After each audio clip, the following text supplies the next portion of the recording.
What's going on, YouTube?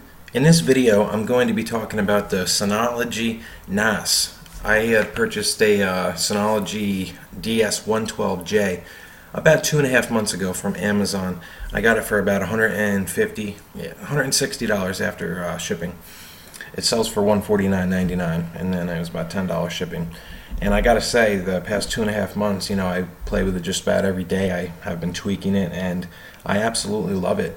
And if you are looking for, a basic starter server, I would highly recommend going with Synology because there's a lot you can do with it. If you're planning on setting up surveillance cameras, you can set it up to completely monitor and record your videos. You can set up an iTunes server, a syslog server. There's a lot you can do with it. So without further ado, let's just log into the Synology.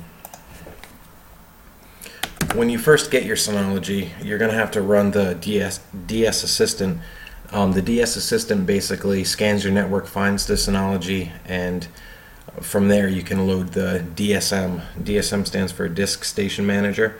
They're up to 4.2 right now, and after you load your DSM on it, you're going to have to choose an IP address. Now I went with the 192.168.1.10 port 5000. Port 5000 is the default port on the Synology. You can change it to whatever you want. Now I do have mine redirecting to a secure port, which is port 5001. Now this is the desktop, so to speak, on your Synology. I have mine set up. It might look a little different than yours. You can set them up, pretty much however you want. It's kind of like the setup features. You can almost make it look like a regular Linux desktop.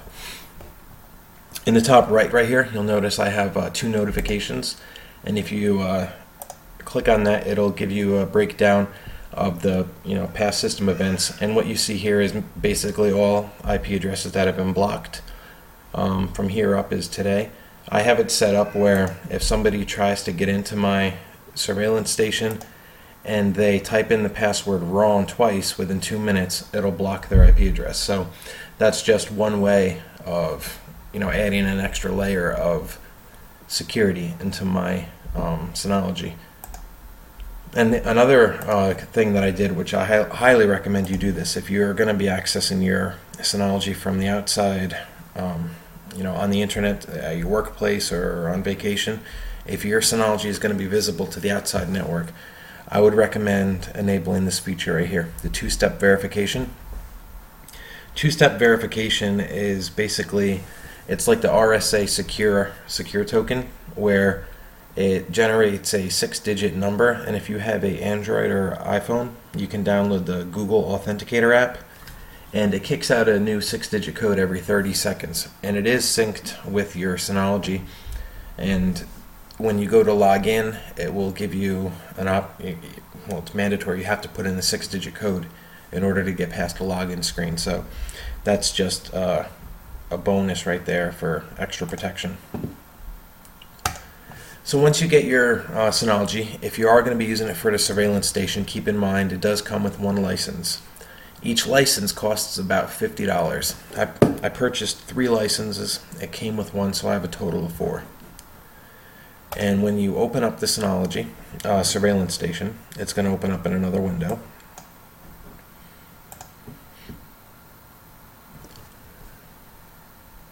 It just takes a second to load. And you can customize your Synology to automatically send out email alerts. If it detects any motion, you can select which areas and what percentage on, like how much motion would cause the trigger to send out the email. All of that is customizable, and I've been tweaking it for about, I would say 2 months now, and I finally have it to where I like it.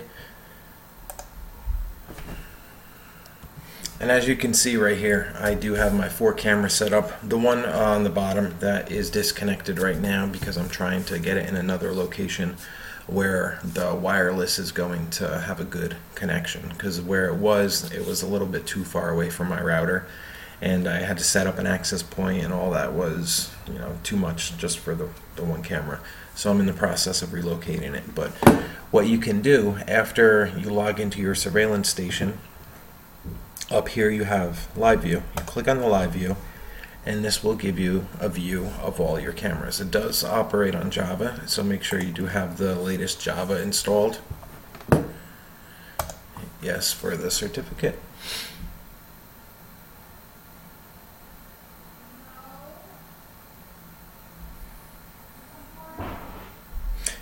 I am operating a, what do I have? I have a 300 gigabyte hard drive in my Synology, and I have my cameras just record off motion. I don't have them recording 24 hours a day. It's pointless if you think about it.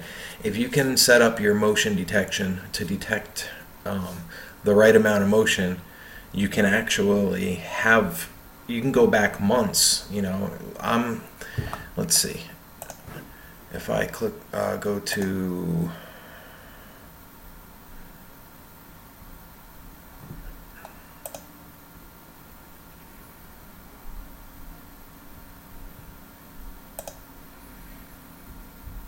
okay, it's a 250 gig hard drive that I have, and I have, we're in April. I can go back to, I believe, the first week of February when I started this, and I've only used 19%. And there's a lot of activity at this house. It records a lot, so just keep that in mind. You don't have to record 24/7, and you don't have to have that, you know, large of a drive. You can get a 250 gig hard drive and have enough recording for a couple months at least. So back to the surveillance station. This is the camera that was I'm working on right now, but you can see the live view of my other cameras, and by far the best camera quality is this one right here. This is the Logitech Alert 750E.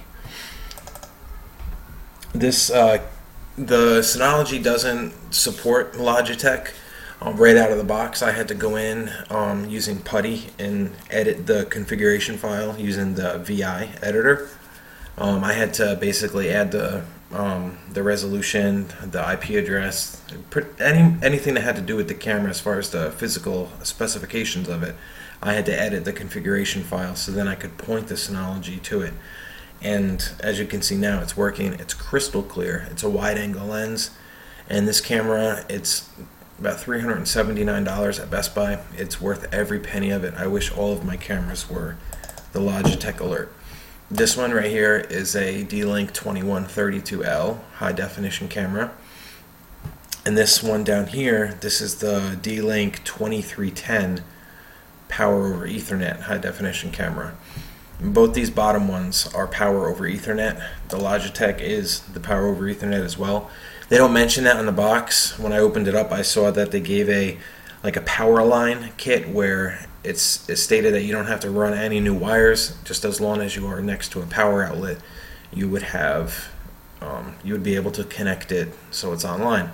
And I didn't even use the power line kit. I figured, well, I have a power over Ethernet switch. I'll just plug it into that and it should work fine.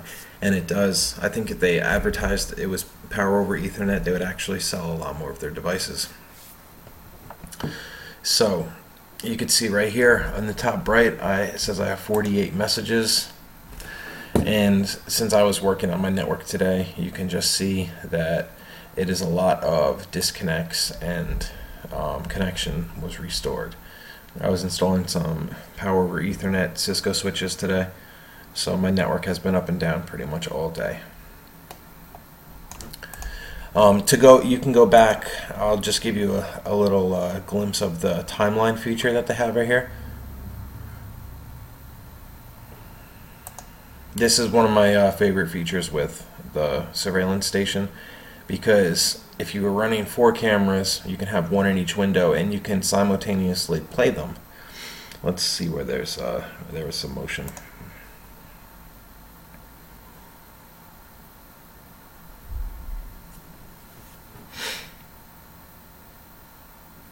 Okay.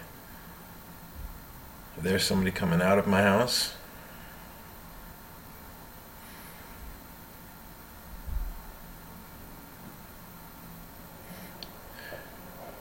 And you can see how it automatically kicks over when the next camera gets in range.